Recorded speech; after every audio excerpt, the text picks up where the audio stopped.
دشتے صبا تو عزم ہے، دشتے بلاؤ ہم۔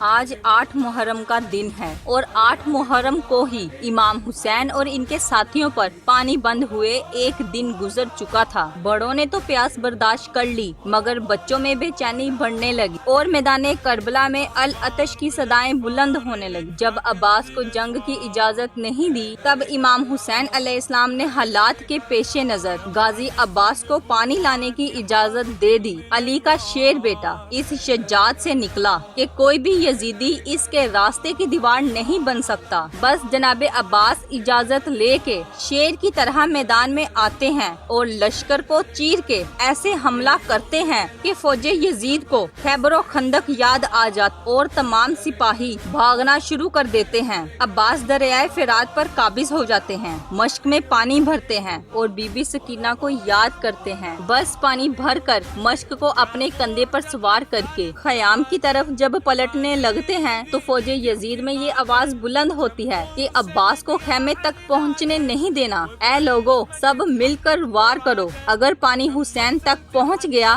پھر ان کو مات دینا مشکل ہوگی۔